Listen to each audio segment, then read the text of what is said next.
და უკვე შეგვიძლია ნორმალური ჭეშმარიტად ნორმალური კატეგორია. რაც შეეხება ბიოლოგიური გამოუცხადებელ ყოფს მისგან დაცვა ხდება შემდეგნაირად სამი ძირითადი პუნქტია. უნდა დავუშვათ წყალი, აერი და საკვები. სამივეს დაცვის ბერკეტები გააჩნია ხელისუფლებას. წყალსაცავად უნდა იქნას დაცული.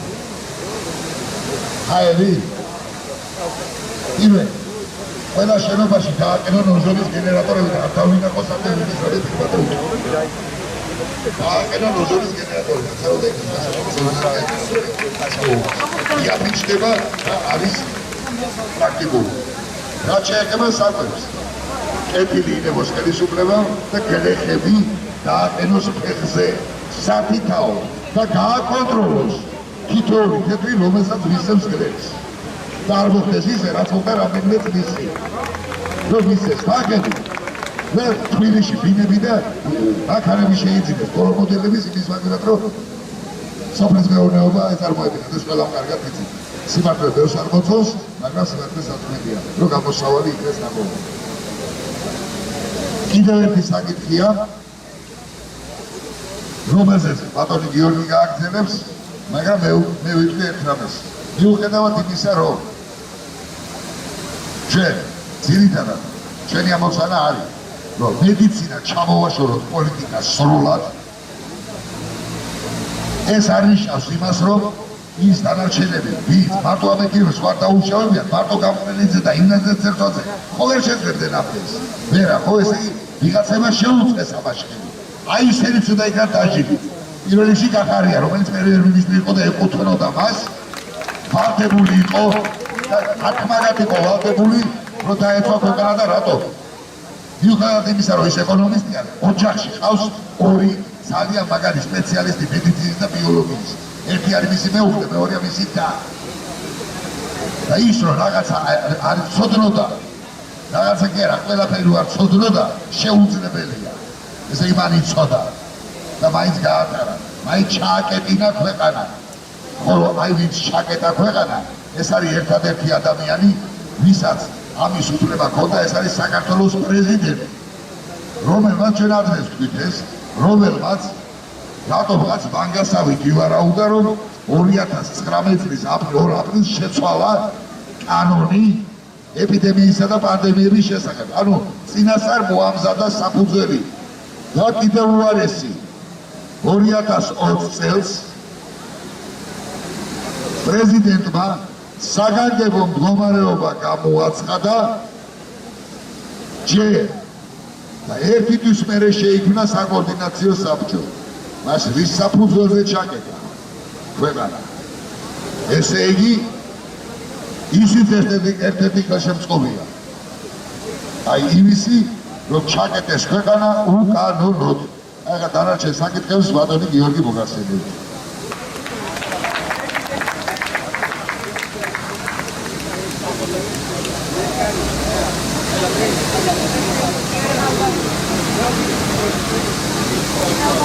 თუ კი ვინმე სიტყვით გამოსვლა გინდათ ხალხო თქვენი გულის ტკივილი გვითხრათ ამოუშვით მობძანით თქვით ორი სიტყვა თქვენი რამე ისეთი იდეა გქონდეთ იქნება რაც ჩვენ არ ვიცით რაღაცა ისეთი წინადადება გქონდეთ რაც ჩვენ არ ვიცით ადამიანები ვარ გითხარით გაგვენდეთ ან რამე ისეთი შემთხვევა რომელიც ჩვენთვის დაფარულია ნუ ერთი სიტყვით ვისაც გნებავთ აი გიორგის მერე მიკროფონი თავისუფალია და შეგიძლიათ სიტყვით გამოხვიდეთ თუ არა და მე დავასახელებ გიორგი ექიმია ყველა მიცით ასე რომ ვინმე პრეტენზიას ვერ დაუყენებს რომ შენ რა უფლება გაქვს ამ თემებზე ილაპარაკო სამხედრო ექიმი საველე ქირურგი ხო და მოусვინოთ გიორგის პეტიცია აქვს პეტიციას გავგვაწევს რომელიც უნდა შევიდეს პარლამენტში მოგესალმებით დიდი მადლობა მობრძანებისათვის ვიცით რომ ზაფხული არის ხელა ბევრ შეზარება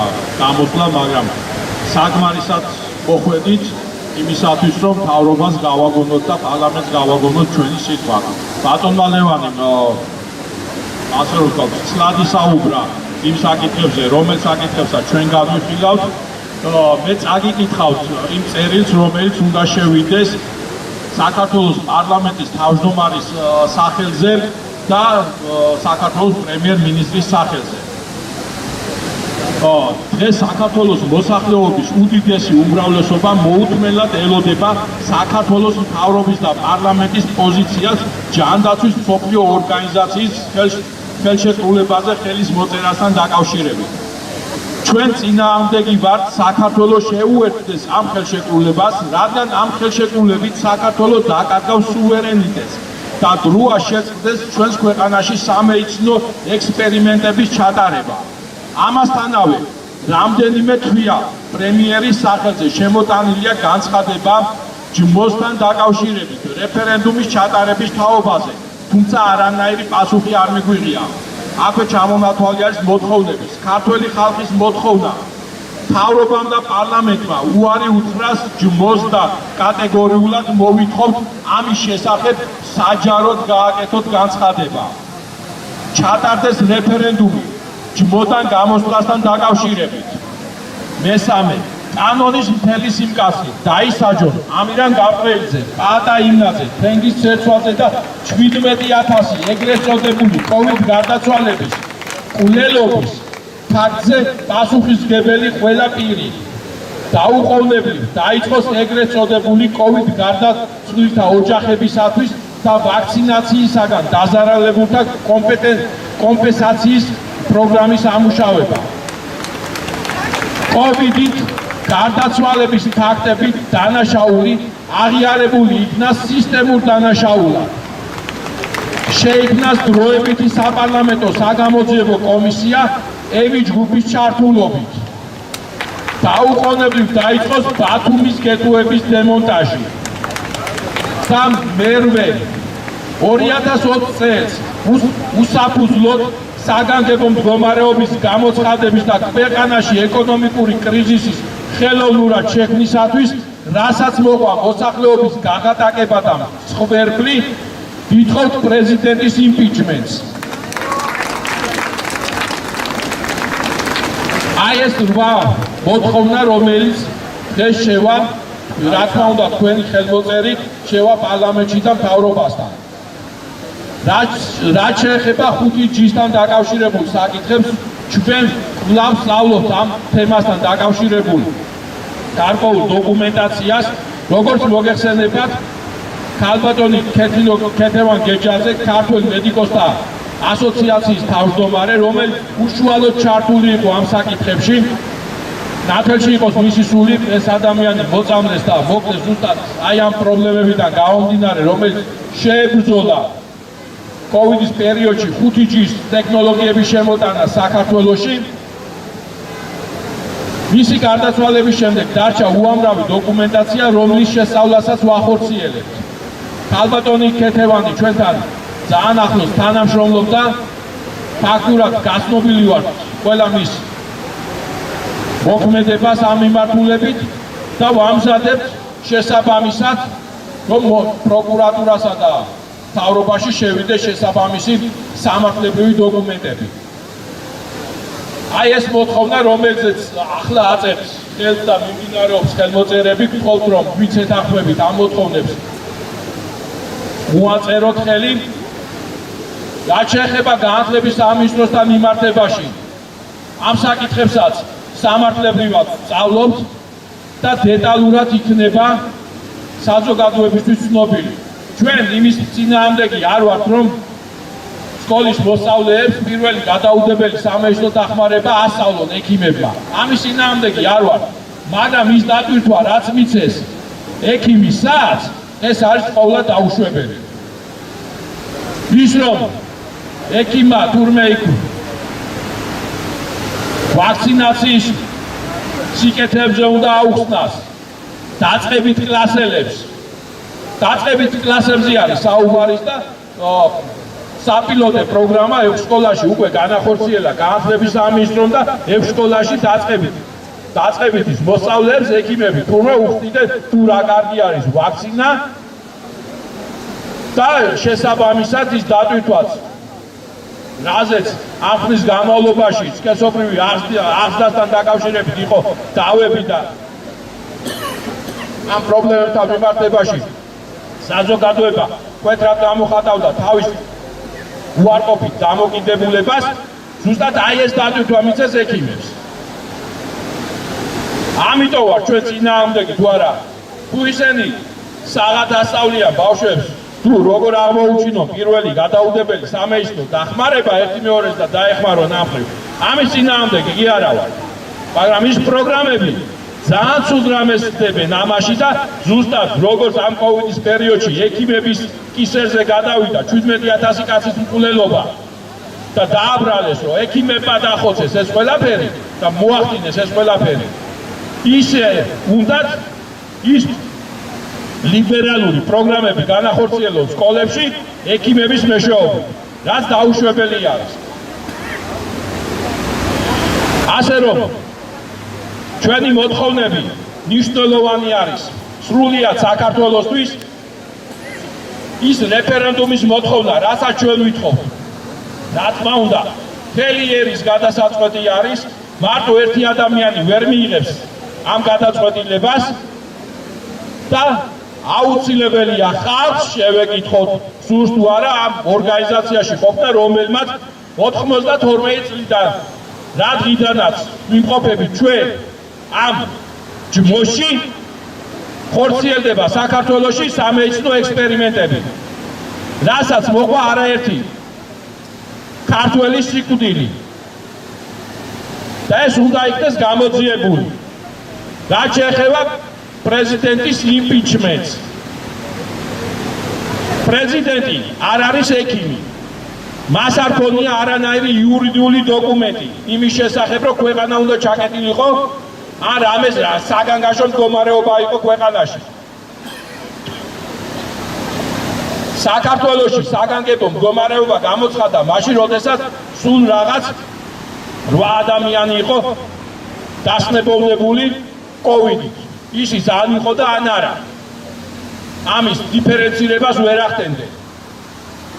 მაგრამ დღესაც კვლავ აგრძელებენ ეს ექიმები თავიანთ მუშაობას, კვლავაც გრძელდება მხარდაჭერა გარკვეული სამთავრობო ჯგუფებიდან იმისათვის, რომ აგერ შემოდგომაზე ისევ დაიწყოს ჩაკეტვები. ხან მაიმუნის ყვავილი მოიგონეს, ხან ახლა ახალი კოვიდი, მაგრამ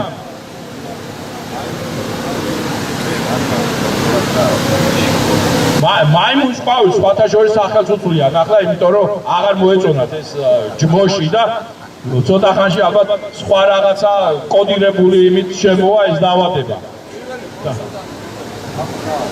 ხო, ნუ რა. ამიტომ ხალხო, თუ ფხიზლად არ ვიქნებით,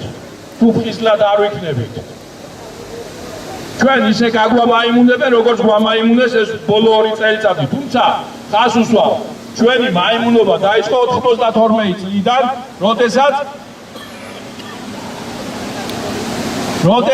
ჯმოს წევრი ქვეყანა გავხდით. და საქართველოს ჩაერთო იმ სამეცნიერო ექსპერიმენტში, რასაც ატარებდა ჯანდაცვის მსოფლიო ორგანიზაცია. ჩვენ არაერთი განცხადება გავაკეთეთ იმასთან დაკავშირებით, თუ რა პრობლემები იყო საავადმყოფოებში. ბევრმა ექიმმა ისიც კი არ იცოდა, რას აკეთებდნენ, რა გაეკეთებიათ, დახურული სივრცე ჰქონდათ, შეხება არ ჰქონდათ ერთი მეორესთან, რომ გაეცვალათ ინფორმაცია, მხოლოდ და მხოლოდ ერთი მიმართულებით. შეზღუდული ინფორმაცია მიეწოდებოდათ მკურნალ ექიმებს. მიუხედავად ამისა, ისინი ხვდებოდნენ იმას, რომ კოვიდით არ ხვდებოდნენ პაციენტები. დღეს ჩუმად გვეუბნებიან, რომ იცით, აი ჩვენ ვიცოდით ეს, რომ კოვიდით არ ხვდებოდა. თქვენმა მაცხონებულებო, თუ იცოდით ეს ყველაფერი და დღესაც ხვდებით, რომ კოვიდით არ ხვდებოდნენ ეს ხალხი. რატო არ გამოდიხართ, რატო ფარავთ ამას და რატო მალავთ დანაშაულს? ეს დანაშაულია. ეს არის მკვლელობა, რომელიც ექიმების ხელით ჩაიდინა გარკვეულმა ჯგუფებმა, კოვიდ ფაშისტებმა, რომელსაც კოვიდ ფაშისტები დავარქვით ჩვენ. ამიტომ თუ გინდათ რომ ექიმის სახელი ისევ დაბრუნდეს, წმინდა სახელი დაუბრუნდეს საზოგადოებას, გამოდით ექიმებო და ერთად შევებრძოლოთ აი მანკიერებას, რაც სუფევს დღეს ჯანდაცვის სისტემაში. თქვენ გარეშე არაფერი არ გამოვა, ისტორიებს რომელსაც ვსწავლობთ ზღვა ისტორიებია.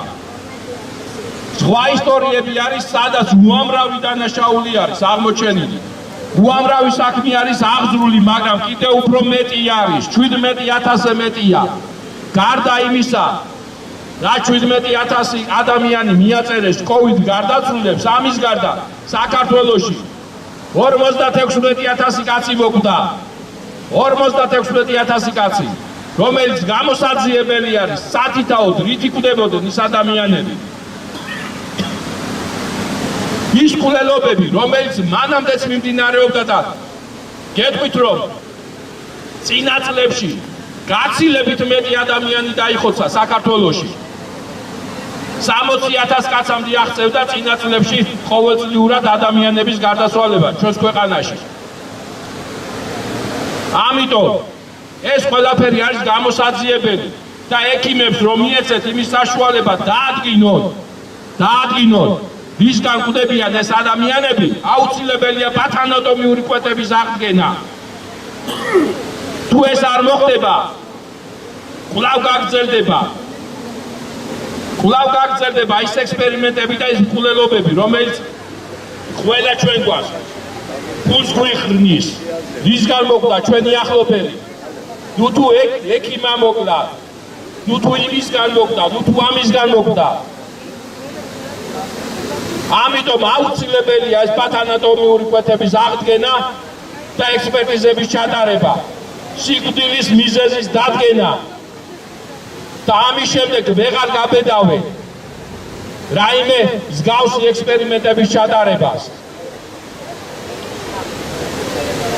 რელიგიურადაც გეტყვით, ადამიანი რომელიც ეწამება სიმართლის დასადგენად და მკვლელის საპოვნელად ის ცხონდება, მისი წამება უტოლდება წმინდანების წამებას.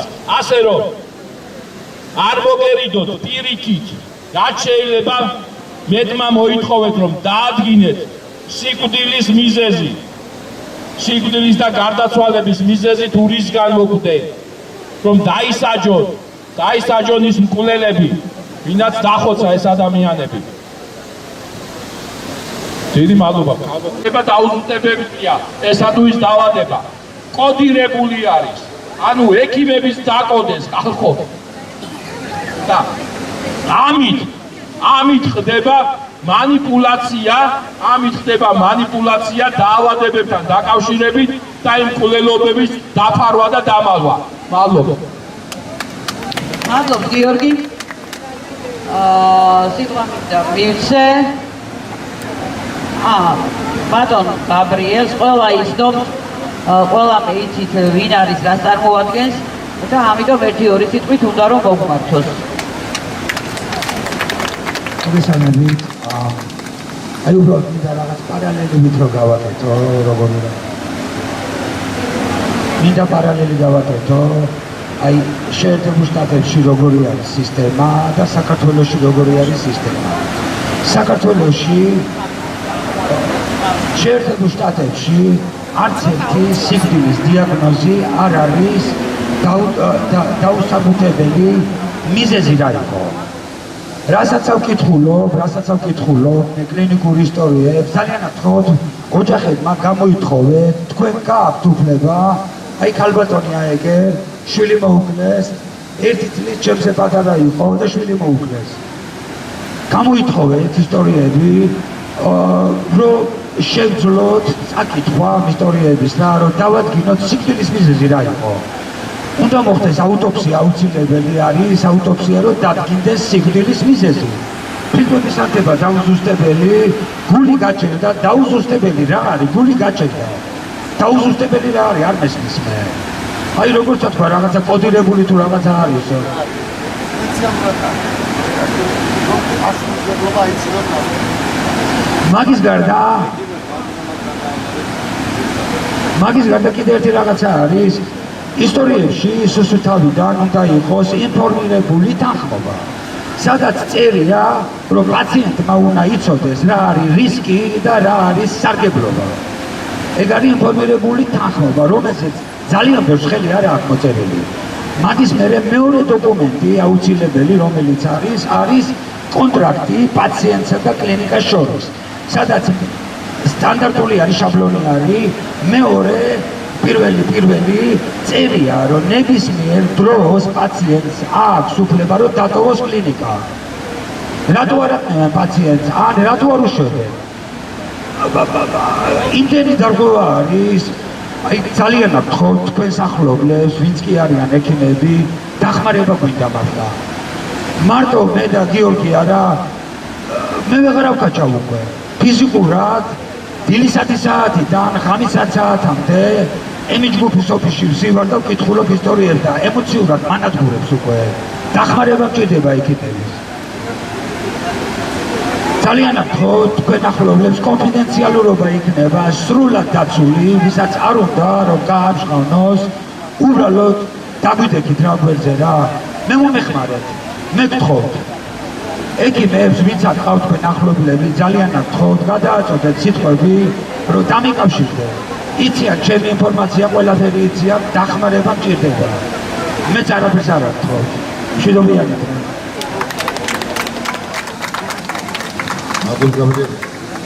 ერთი მნიშვნელოვანი საკითხი შემახსენა აგერ მამაჩემმა, რომელიც 85 წლის არის. ეს 2 წელიწად-ნახევარი ისე გაიარა, რომ ღვთისმსალობით დაუცემინებია და უფრო მეტიც.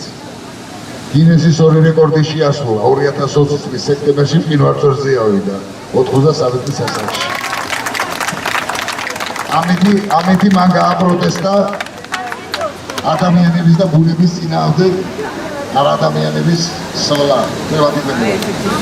ერთი რაღაც შემახსენა, რომელსაც არაერთხელ ვიტყვი.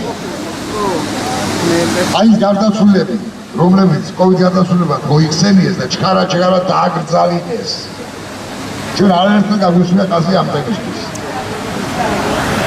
ცელოფნებში რომ გაახვევინეს ადამიანებს და ჩქარა დააგრძალიდეს, მე მიმართავ იმ ჭირის უფალს. პირველი სულიერი თვალსაზრისით ის ცელოფნებიდან უნდა გაანთავისუფლოთ და ისე მიაბაროთ მიწას. და მეორე კითხვა არ გებადებათ, რატომ ესე ჩქარა? ორგანოები მათ ჰქონდათ თუ არა? კი, მიწევს ესეთი უმძიმესი წინადადებების წარმოთქმა, იმიტომ რომ არის მავნე პრაქტიკა თესოფლიოში და არა მარტო თესოფლიოში, საქართველოში. მე თქვენ შეგახსენებ, საქართველოში მოგვდა ერთ-ერთ ასეთ ფაქტს. იყო ესეთი კლინიკა დასახელებით ლანცეტი, რომლის დირექტორი თქვენთვის ყველასთვის კარგად ცნობილი ნინა კუზანოვა. ამ ლანცეტში დაიჭირეს ქირურგები, რომლებიც არალიცენზირებულები იყვნენ და აკეთებდნენ ორგანოების ამოკვეთას. დაიჭირეს ხალხი, რატომაც ნინა კუზანოვა გადარჩა. იმიტომ რომ უკუღმა ლაპარაკობს, ეს 2 წელიწად-ნახევარია მედიცინისგან გასული ასტრალში სადღაც სხვაგან. იმ კლინიკას სახელი გადაერქვა და რაღაც ქვია, ვიმამედი ქვია, ხო? ხო, ვიმამედი. აი სააკაშვილი სადაც კურნალობს. ისევ ნინა კუზანოვა დირექტორი. კითხვები არ ჩდება? ელემენტარულად არ ჩდება? ამიტომ ყველა საქმე რაც გიორგი თქვა, ყველა გარდაცვლილის საქმე, არა მარტო მათ ვინც COVID გარდაცვლილია, ყველა გარდაცვლილის საქმე უნდა იქნას გამოძიებული და ამ გამოძიებას სახელმწიფო თავისით ვერ დაიწყებს. დაზარალებულმა ოჯახმა უნდა ინიციატივა გამოიჩინოს. და ამ ოჯახებს ვიმართავთ დღესაც, სულ ვიმართავთ ჩვენ. მოდით ემი ჯგუფში და უანგაროთ მოგემსახურებით იურიდიულად, ჩვენი იურიდიული ჯგუფი მოგემსახურება. მოემსახურა უამრავ ადამიანს, ემსახურება უამრავ ადამიანს, ყველას გაწუდება ჩვენი იურიდიული სამსახური. თავარია რომ ქვეყანაში სამართალმა იზეიმოს და არ ქონდეს ხალხს იმის გაცდა რომ რა იქნება ხვალ არ არის ეს ჩვენი რაღაც ახირება რომ ქუჩის აქციები მართოთ უნდა ვიყოთ გარანტირებულად დაზღვეული იმითი რომ ქვეყანაში სამართლებრივად დაიჯება ნებისმიერი დამნაშავე და ყოველგვარი განსხვავების გარეშე თუ პატარა სჯი პატარა რაღაცაზე ან სხვას დიდ რაღაცაზე ისინიც უნდა დასაჯო არც ერთი არ უნდა გაექცეს ხილების მაღლს და სამართალს სხვა შემთხვევაში ჩვენ ნორმალურ სამართლებრივ ქვეყანას ვერ შევხვდით და ვერ ავაშენებთ და პირველ რიგში მე ეხლა მოვიყვან კიდევ ერთხელ არაერთხელ მithქვია ეს მაგალითი რატომ არის ისრაელი ძლიერი ქვეყანა იცი მათმა მეორე პრემიერ-მინისტრმა ქალი იყო ესეთი გოლდა მეირი თქვა ასეთი რა ორი პუნქტი დაასახელა როდესაც სათავეში მოვიდა ორი პუნქტი უნდა შევასრულო პირველი კორუმპირებული ჩინოსანი გაუთანაბრეთ სამშობლოს მოღალატეს და მეორე პუნქტი ყველა კორუმპირებულის 9 თაობა ასევე გამოცხადდეს სამშობლოს მოღალატად ქვეყანა აი ამ სამედიცინო და სხვა კორუფციამ წალეკა და პირველ რიგში კორუფცია კოჰაბიტაციაში იქნა ასელილი და იმიტომაც ეს ვაკხანალია და მარტო გამყრელზე, მარტო იმნაძე და მარტო წელწოდზე ვერასოდეს ვერაფერს ვერ შეძლებდნენ და ვერთვის თავისი მთელი ექიმების კლასტერი რო არ აყოლოდათ ის ხარდამჭერები აქ შიგნით მე არ ლაპარაკობ გარეთ შიგნით არის პრობლემა შიგნით თუ გადავჭერით პრობლემა გარეთ ამტერი ვერაფერს ვერ იზავს მუხამ თქვა სული რას დამაკრებს ჩემი გვარის არ ვერერიოს შიგო ჩვენმა ჯგუფმა არაერთხელ მიმართა საზოგადოებას როგორც ლაივებით ასევე აქციებით ის რომ სადღაც ვიღაცას პირველობა უნდა ეს ისეთი საკითხი აქ პირველი ვერ იქნება ეს არის ბრძოლა ომია ფაშისტთან დაუნდობელ ფაშისტთან არის ომი აქან დგეხარ შენი ქვეყნის ხარეს ან მისი მტერი ხარ და თუ არ ხარ მტერი დადექი ხალხის ხარეს ვინც არ უნდა იყო შეიძლება რაღაცა სხვა აზრი გაწუხებდეს მაგრამ პოლიტიკა ჯერ მოაშორეთ თემას პოლიტიკა მერე როდესაც ამ ვეშავს დაავამხობთ მერე იყოს ის პოლიტიკა კი პოლიტიკის შემადგენელი ნაწილი არის ეს და სწორედ ეს არის ის ბრძოლა როცა ეს მედიცინა უნდა ჩამოვაშოროთ პოლიტიკას და როგორც კი ეს მოხდება ყველა სხვა დანარჩენი მისი გაბრეცილი შემადგენელი ნაწილი ვინც ხალხთვის უკამრავე დომინოს პრინციპით გაყვება მოუსვლელში ყველა ვისაც გული ერჩის და ფეისბუქზე რომ უკაკუნებენ აი ეს გამოვიდნენ და დადგნენ რიგი ჯარისკაცად დადგნენ სპეციალისტი ვინც არის დადგეს შეუერთში მარტო სპეციალისტებს შეუძლიათ ხალხის სიმართლე გაიტანონ სხვას არავის არ შეუძლია ეს და ტყუილა ნუ ბაკიბუկობენ თუ რამე გაუგიათ ისიც ჩვენაირებისგან გაუგია და ლენებას იმეორებენ 9 ათასჯერ გაიმეორონ მაგრამ თავიანთი პოლიტიკური ქულების დასაწერად არ გამოდგება ეს და ვერ დაიწერენ ამ ქულებს ვერ ხედავთ რომ ერთ ერთი პოლიტიკოსი ხმას ვერ იღებს და არ იღებს ნეტა რატო არც ერთი ტელევიზია თემზე არც ერთი ტელევიზია მათ შორის ეგრეთ წოდებული ეროვნული ჩვენ არ გვიშვებს ეთერში რატო არ გვიშვებს გარკვეული პერიოდის წინ გვიშვებდა და მე რატო აღარ გვიშვებს ვინმე მიჭირხნა ერთი თან მაინტერესებს რა თავრობას არავინ არ მიუჭირხნია აქ სხვა ფულებმა მიჭირხნეს და პირდაპირ ვაკობ ამას სხვა მხრიდან მიიღეს ფულები იმისთვის რომ ხალხმა სიმართლე არ გაიგოს წერენ ათასგვარ სასიზღვრობას ემიჯგუფზე თითქოს და ემიგრანტების გამოგზავნილი ფულები მცხოვრობ ემიგრანტებმა მოგმართავთ თითოეული თქვენი თეთრი შეგიძლიათ გააკონტროლოთ ვისთანაც მივიდა აი მას მოგითხეთ პასუხი ჩვენთან რაც მოვიდა გამოქვეყნებულია და ვისგანაც მოვიდა ისიც საჯაროდ დავდეთ ეს ინფორმაცია და პირდაპირ ვამბობ. ვინც თვითონ სარგებლობს და ჩვენ ჯგუფს აბრალებს, ყველას ლუსტრაცია მოხდება თავისი. ისევე როგორც აქამდე მოხდა ყველას ლუსტრაცია. კიდევ ერთხელ ვიმეორებ. თუ გვინდა და ვისაც გვინდა ეს კატასტროფა, რომელიც სიმბოლოდება ჯერ კიდე არ დასრულებულა ეს. პირველი ტაიმი დასრულდა. მეორე, მესამე კიდე წინ არის.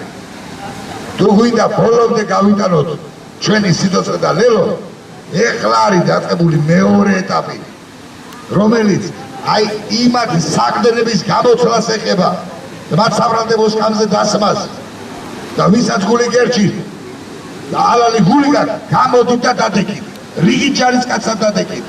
მიუხედავად თქვენი პოლიტიკური მწავსისა და მისწრაფებებისა, პოლიტიკა მერე არ დაგწავდა სიცოცხლე თუ არ იქნება, რომელ პოლიტიკაზე მელაპარაკები, არა პოლიტიკაზე მელაპარაკები. დადეკით რიგით ჯარისკაცად, როგორც ჩვენ ვდგევართ რიგით ჯარისკაცად, თითოეული ჩვენთაგანი ხალხის გვერდში. ჩვენ აქ მარტო იმიტომ ვდგევართ, რომ ამ ბრძოლაში წინ გაგიძღვეთ იმ როგორც სპეციალისტები, იმ დარგის გაბრეცილად გამომყენებლებთან, რომ ვერ მოგატყუონ იმათმა, რაც დღემდე ვერ შეძლეს. დიახ, პროკურორებსაც სჭირდებოდა რეალური მტკიცებულებები, აბა ისე როგორ უნდა დააკავონ ადამიანს. უტყუარი მტკიცებულებები ჭირდება და მტკიცებულებება და ერთობლიობები. საიდან მოვიდა ესენი? საიდან დალაგდა? ქუჩაში მარტო ცხარიანი ლოზუნგების სროლი?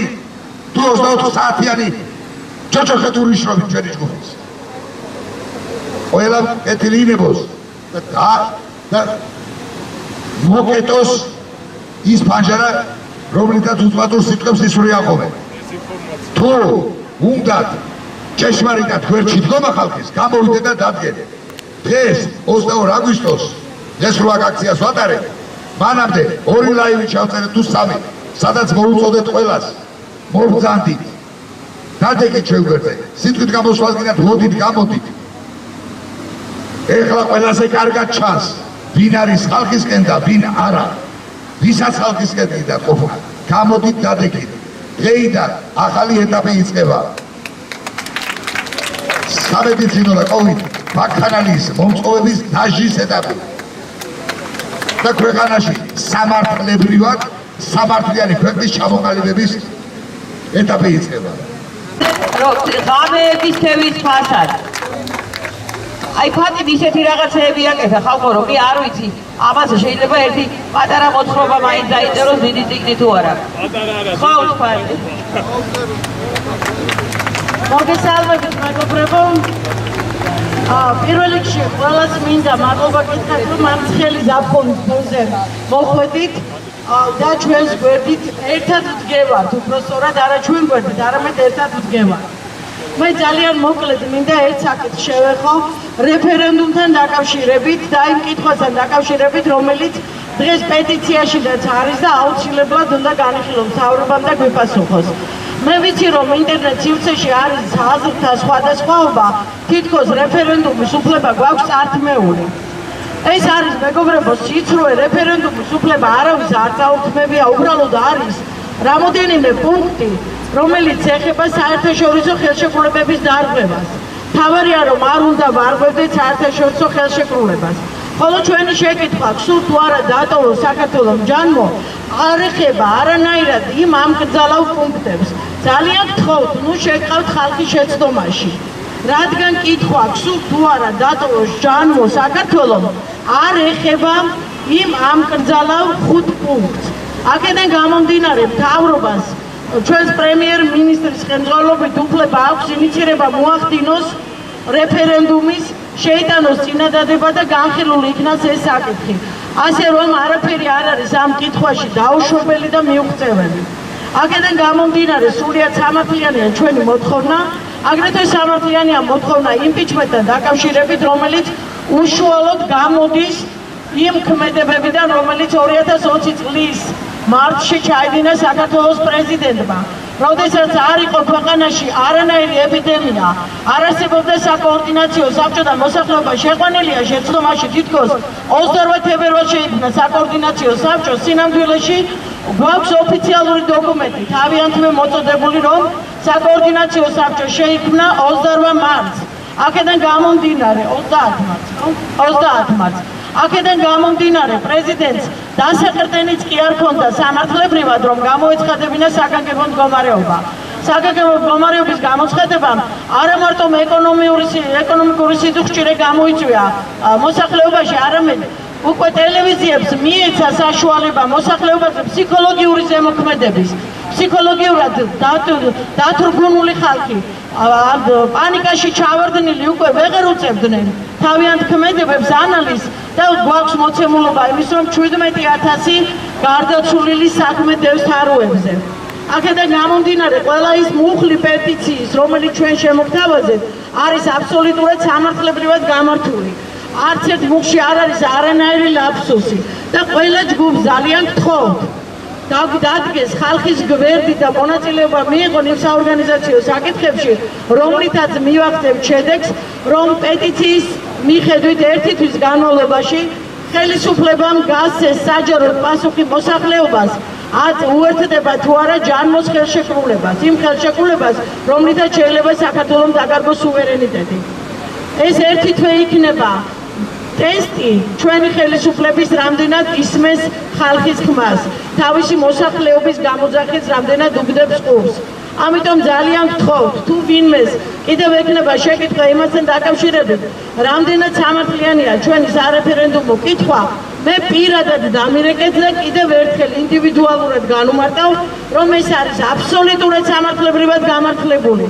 არ არის ამოვარდნილი კონტექსტიდან და ჩვენი კითხვა არ ეხება ამ კრძალავ 5 პუნქტს რეფერენდუმთან დაკავშირებით. სულ ეს მინდოდა მეთქვა, გისურვებ წარმატებებს და იმედია, რომ მომავალ შეკრებაზე ჩვენ გვექნება პასუხი ხელისუფლებისგან. აქვე ნომერიც თქვით, თქვენი ნომერიც. 5-5-7-52-38-80 შეგიძლიათ ნებისმიერ დროს დაარეკოთ.